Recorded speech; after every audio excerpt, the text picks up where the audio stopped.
ድንግልና የባልና የሚስት እንጂ የፍቅረኛ አይደለም። ሰላም እንዴት ናችሁ? አሸናፊ ነኝ። በዛሬው ዕለት ብዙዎች ለምንድን ነው ድንግልናቸውን አጥተው ከፍቅረኛቸው የሚለያዩበት ምክንያት?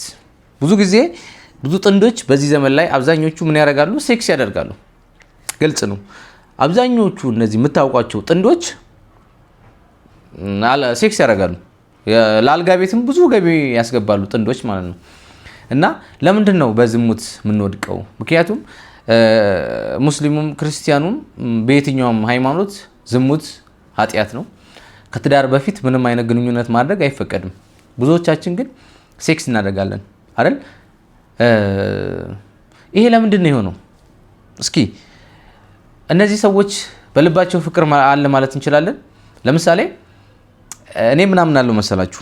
ፍቅር አያሰናክልም ብዬ አምናለሁ። ይሄን ስህተት የጀመረው ማን ነው? በመጀመሪያ አዳም ነው። አዳም ከሔዋን አዳም ሔዋን ከመፈጠሯ በፊት 7 ዓመት ከእግዚአብሔር ጋር ኖሯል። ነገር ግን ሔዋን ስትመጣ ሰይጣን በሔዋን በኩል ገባ፣ አሳሳታት። ለማን ብሎ? ለሔዋን ብሎ። አልበላም ማለት ሲችል ስለሚወዳት ስለሚያፈቅራት ብላ ያለችውን በላ። አያችሁ? ብዙዎቻችን በዚህ ዘመንም ለምንወደው ሰው ስንል ማንፈልገው ነገር እያደረግን ነው። በፍቅር ስም ማይገባንን ዋጋ እየከፈልን ነው። አንዲት ሴት መታ አንተን ከፈጣሪ የምታራርቅ አንቺን ከአምላክሽ የሚያራርቅሽ ከሆነ ያው ይቅርብሽ። ከሰይጣን ለይተሽ እንዳታዩ። እግዚአብሔር ፍጡር ነው፣ ፍጡር ነው። ግን አንቺን ከእግዚአብሔር ሕግ የሚለይሽ ከእግዚአብሔር የሚያርቅሽ ወደ ሲኦል የሚመራሽ ከሆነ አንቺ እኮ ስጋዊ ብቻ አይደለሽ። ስጋዊ ብቻ አይደለም፣ ነፍስ የሚባል ነገር አለ። ለምን በፍቅር ስም በኃጢአት እንወድቃለን? ከዚህስ ለመውጣት ምን እናድርግ? ምን መሰላችሁ? ብዙዎቻችን ለስሜት ቅርብ ነን። በአእምሮ ስለምናፈቅር ለስሜት ቅርብ ነን። ብዙ ጊዜ ደግሞ ወንዶች በዚህ ዘመን በተለይ ሴክስ ለማድረግ ሲፈልጉ የሆነች ሴትን አፈቅርሻለሁ ነው የሚሉት። ሴቷም ደግሞ ስለማፈቅር ስለምወደው እሱን ማስከፋት አልፈልግም፣ እሱን ማሳዘን አልፈልግም። ፍቅረኛሽን አስደስተሽ አምላክሽን የምታሳዝኝ ከሆነ የትኛው ይበልጥብሻል? ፈጣሪ ይበልጣል ወይስ ሰው ይበልጣል? የፈጣሪ ፍቅር ይበልጣል ወይስ የሰው ፍቅር ይበልጣል? እዚህ ጋር ነው ፉርሽ የሆነ ብዙዎቻችን። በፍቅር ግንኙነታችሁ መሀል ማን ሊኖር ይገባል? እግዚአብሔር ሊኖር ይገባል። ወይም አላህም እግዚአብሔርም ሊኖር ይገባል። ለምን? ፈጣሪን ያላስቀደመ ፍቅር አይደለም። ገባችሁ? ሴክስ ማድረግ ያምራችኋል። አዎ ፍላጎት አላችሁ። ግን ፍላጎት ስላላችሁ ብቻ ሴክስ ለምን ታደርጋላችሁ? የመጀመሪያው የዚህ ጅማሩ የሚደረገው የት ነው? ኪሲንግ ላይ ነው። አሁን ብዙዎች ከንፈር ለከንፈር ይሳሳማሉ አይደል? ሰዎች ከንፈር ለከንፈር ሲሳሳሙ ስሜት ውስጥ ይገባሉ። ኢሞሽን ብቻ ይሆናሉ። ሰው ደግሞ ኢሞሽን ውስጥ ሲገባ ወይም ስሜት ብቻ ሲሆን አያስተውልም። ለምን? እዛው ባለበት እዛች ሞመንት ላይ ነው የሚሆነው ሁሉ ነገሩ፣ ሀሳቡ፣ ቀልቡ፣ ሁሉ ነገሩ። ሌላውን እርስት ነው የሚያደርገው። ባህል አለ፣ እምነት አለ፣ ፈጣሪ አለ፣ ሁሉ ነገር እንረሳዋለን። ጥንዶች ሆናችሁ ከትዳር በፊት ምንም አይነት ግንኙነት ወይም ሴክስ ማድረግ ካልፈለጋችሁ ኢቨን ኪሲንግ ራሱ አታርጉ። በቃ አትሳሳሙ። ስትሳሳሙ ስሜት ውስጥ ትገባላችሁ። ለምሳሌ አናረግም ብለው 3 ዓመት ጸንተው በሆነች ቅጽበት ሊሳሳቱ ይችላሉ። የሰው ልጅ በባህሪው ይሳሳታል። ግን ጠንቃቃ መሆን አለባችሁ። በቃ መራራቅ፣ ኢቨን ሰው ያለበት ቦታ ላይ አለመገናኘት የሆነ እዛ ቦታ ላይ ሰው ከሌለ አለመገናኘት። ለምን መሰላችሁ? ብቻችሁን ስትሆኑ እንኳን ሰይጣን፣ በእርግጥ ሰይጣን ያሳሰተ የሚባል ነገር የለም። የሰው ልጅ በልቡ ያስበው የሚያደርገው። ሰዎች የሌለበት ቦታ ላይ መራቅ፣ ብቻችሁንም የሆነ ምሽት የሆነ የማይሆን ቦታ ላይ አለመገናኘት። በቃ ያንን ነገር ምን ማድረግ፣ ልክ ፍቅራችሁ ማስቀጠል እንደምትፈልጉት ያንን ነገርም ትኩረት አጀንዳ ብትሰጡት ይሄ እናንተን የሚፈታተናችሁ ኃይል እየራቀ ነው የሚሄደው። እናንተ ፍቅራችሁ ማሳደግ ላይ አሁን የብዙዎቻችን ፍቅር የሚሰነካከለው ማያድገው በአጭር የሚቀጨው ለምን መሰላችሁ? ስሜት የሚባለው ነገር ነው። የሆነ ሰው ስሜት ውስጥ ትኩረት ሲያደርግ ለምሳሌ ከሆነ ቦታ ተነስቶ የሆነ ቦታ የሚደርስ የሆነ ቦታ ላይ የሆነ ነገር ቢያገኝ እዛ ቦታ ላይ ነው ፎከስ የሚያደርገው። ስሜት ወደ እውነተኛው ፍቅር ወደ ትክክለኛው ፍቅር እንዳንሄድ እንደዚህ ጋርዶ ነው ያዘን፣ መጋረጃ በሉት። ያንን ገፋችሁ ስሜታችሁን አሸንፋችሁ የሆነ ቦታ ላይ ስትደርሱ ምን ይሆንላችኋል? ፍቅር ልክ እንደ ብርሃን ነው የሚሆንላችሁ። ይሄ እናንተን ለማሰነካከል እናንተን ለማሸነፍ እናንተን ለመጣል ይሄ የሚሮጠው ስሜት ያኔ ከናንተ ይርቃል። ብዙዎቻችን አሁን ፍቅር በልብ ይጸነሳል ግን እንዳያድግ ደግሞ ምን አደረገው? ስሜት የሚባለው ነገር ማለት ነው። ስለዚህ በመጀመሪያ ደረጃ ፍቅራችሁ ሕያው ሆኖ ይቀጥል ዘንድ ትልቅ ሆኖ ይቀጥል ዘንድ ብርሃን ሆኖ ይቀጥል ዘንድ ለእናንተ ተስፋ የሚሰጥ ሆኖ ይቀጥል ዘንድ ኢነርጂ ሊሆናችሁ ሊቀጥል ዘንድ ምን ማድረግ አለባችሁ? ይሄ ስሜት የሚባለው ነገር የስሜት መጋረጃ ገፋችሁ ጣሉት።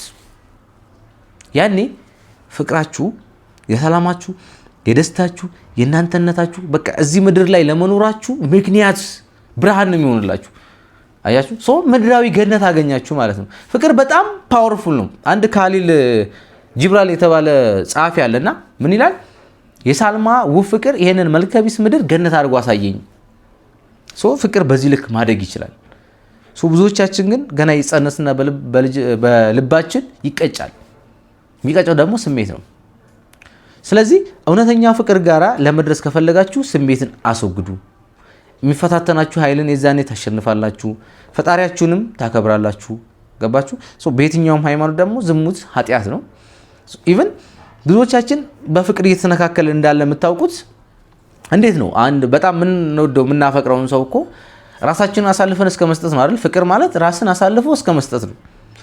ራስን አሳልፎ እስከ መስጠት የተዘጋጀንለትን ሰው መስዋዕትነት ለመሆን ስለሱ የተዘጋጀንለትን ሰው እንዴት እናስተነካክለዋለን? አብረን ሴክስ እናድርግ፣ አብረን ካልተኛን፣ አብረን ካልቆሸሽን፣ አብረን ካልዘሞትን፣ በኃጢአት ካልወደቅን፣ ሲኦል ካልገባን እንዴት ይባላል?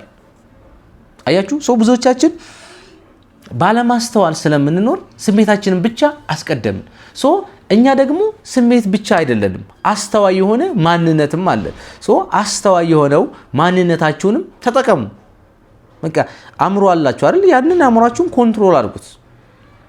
ሴክስ ያምርሻል፣ ያምርሃል፣ ትበላለህ፣ ትጠጣለህ፣ ሰውና ግን ስለ አማራችሁ ደግሞ ዝም ብላችሁ ሄዳችሁ አታረጉም። ስለዚህ እውነተኛ ፍቅርን በልባችሁ ነግሶ ህይወታችሁን ይመራችሁ ዘንድ አሳድጉት። ፍቅራችሁ ይደግ፣ ህያው እንዲሆን ማለት ነው። ህያው ሊሆን የሚችለው ቅድም እንዳልኳችሁ ይሄንን የስሜት መጋረጃ ስትገፉት ነው። ያንን ስታልፉ ነው የሆነ ብርሃን እንዳለ የሚታያችሁ። አለበለዚያ ግን በፍቅር ግንኙነት ውስጥ ሆናችሁ ሴክስ የምታደርጉት አሁንም እነግራችኋለሁ ምድራዊ ህይወታችሁ በራሱ ጨለማ ነው። ኢነርጂያችሁን እያባከናችሁ ነው ያላችሁት። ገባችሁ? ከዛ ሁሉ ጨለማን አልፎ ብርሃን ጋር መድረስ አይጠቅምም። እዛ ብርሃን ጋር የምንደርሰው እንዳልኳችሁ ስሜታችንን ስናስወግድ ነው። ስለዚህ የምንወደውን ሰው እንዴት ነው በኃጢአት የምንጥለው? ማስተዋል አለብን።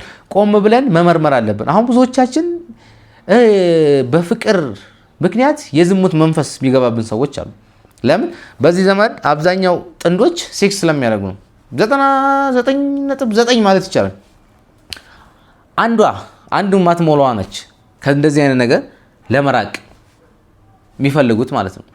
አሁን ሰሞኑን እማዬና አባዬን አይታችኋቸዋል አይደል? እማዬና አባዬ ምን አሉ? ከንፈር ለከንፈር ራሱ ተሳስመን አናቅም አሉ።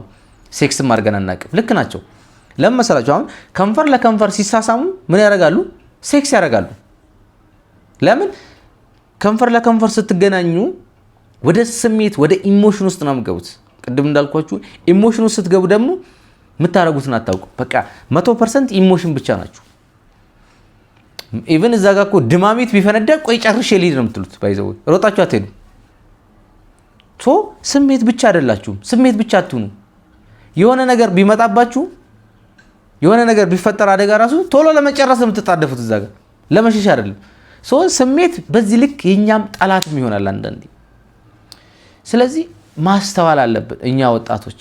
ሴቶችም ብዙ ጊዜ ወንዶች ናቸው ሴክስ እናድርግ ብለው የሚጠይቁት። በቃ ሴቶችም የምትወዱ የምታፈቅሯቸው ከሆነ ከኃጢአት ጠብቋቸው፣ በዝሙት አጣሏቸው፣ ለምርጫቸው ለፍላጎታቸው አሳልፋችሁ አትስጧቸው። በቃ እምቢ በሉ።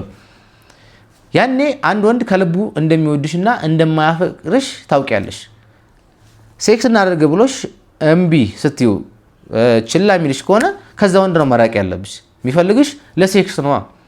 ገባሽ? ሴክስ እናደርግ ብሎ እሺ ስትዩ አልፈልግም ስትዩ እሺ ሐሳብሽን አከብርሻለሁ እጠብቅሻለሁ የሚልሽ ወንድ ያፈቅርሻል፣ ይጠብቅሻል። አሁንም ነግርሽ ደጋግሜ የሚያፈቅርሽ ወንድ እስከ ሰርግሽ ቀን ይጠብቅሻል። ስለዚህ በፍቅር ምክንያት ጥንዶች፣ ወጣቶች በዝሙት አትውደቁ፣ አስተውሉ። ፍቅር ብርሃን ሊሆንላችሁ ዘንድ ይሄንን የጋረዳችሁን ስሜት ገፋችሁ ወደ እውነተኛው ብርሃን ድረሱ። ፍቅር በልባችን ይንገስ። ወዳችኋለሁ። ይህ ሀሳብ ከተመቻችሁ ለሌሎች ሰዎች ሼር አድርጉልኝ። አዲስ የሆናችሁ ደግሞ ላይክ፣ ሼር፣ ሰብስክራይብ በማድረግ የዚህ የፍቅር ዩቲዩብ ቻናል ቤተሰብ ይሁኑ። ወዳችኋለሁ። ሁላችሁም ይመቻችሁ።